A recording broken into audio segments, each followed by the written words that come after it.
Nalock ba ang account mo dahil sa pag-enter ng maling password? Paulit-ulit mo bang hinulaan ang password mo? Dapat klinik mo na lang ang forgot password. Dahil pag paulit-ulit mong in-enter ang maling password, ibe-block ang iyong account. Hindi rin maaaring gamitin ang first time login dahil hindi rin gagana yon. Trinay mo bang i-unblock ang account sa pag-click ng unblock account? Walang temporary password na dumarating kahit ilang beses kang nag-request ng temporary password? In my case, ganito nalock ang aking virtual account. For security reasons, your account has been locked due to numerous login attempts.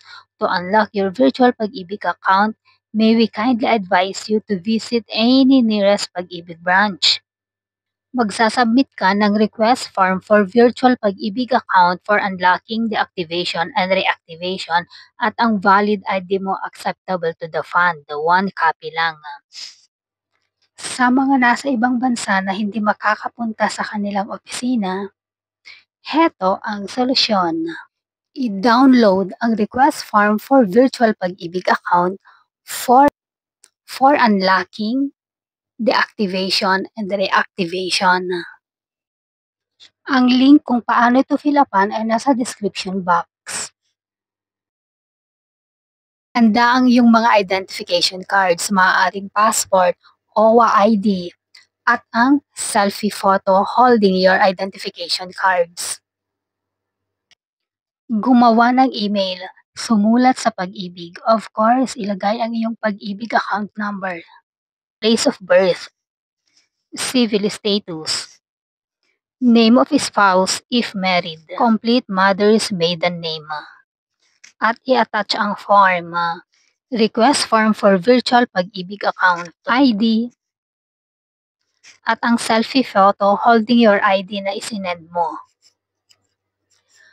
Pag nakadraft ka na ng email at nai-attach mo na ang mga documents, ipadala ito sa mga corresponding email address kung saan ka nakabase, kung saan ang iyong location. Dubai, POP Dubai at pagibigfund.gov.ph. Abu Dhabi, POP Abu Dhabi at pagibigfund.gov.ph. Kuwait, POP Kuwait at pagibigfund.gov.ph. Qatar, POP Doha at pagibigfund.gov.ph. Riyadh, Saudi Arabia, POP Riyadh at pagibigfund.gov.ph. Hong Kong, POP Hong Kong at pagibigfund.gov.ph.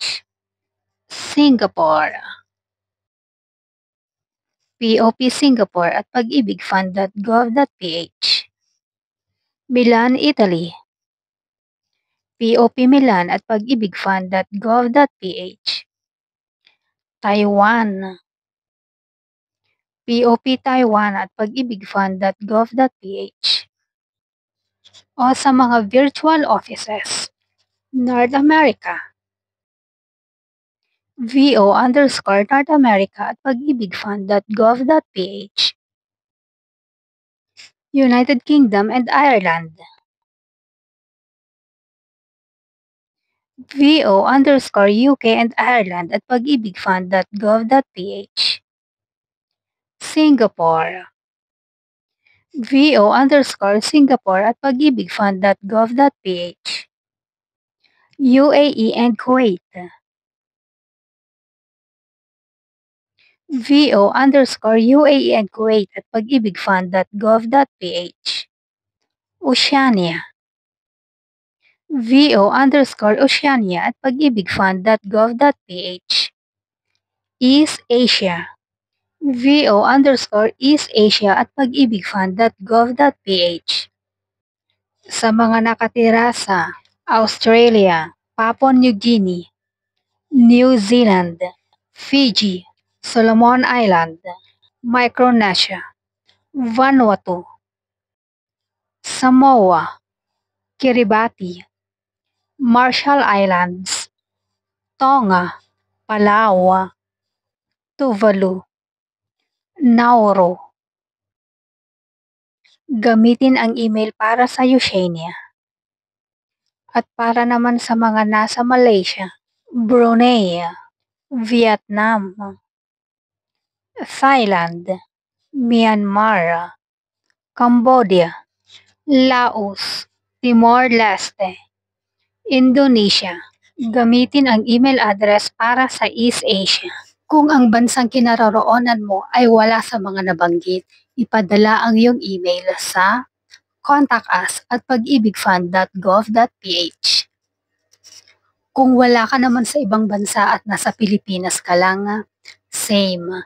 I-download at fill upan ang request form for Pag-ibig virtual account for unlocking, deactivation, or reactivation at dalhin sa kanilang opisina.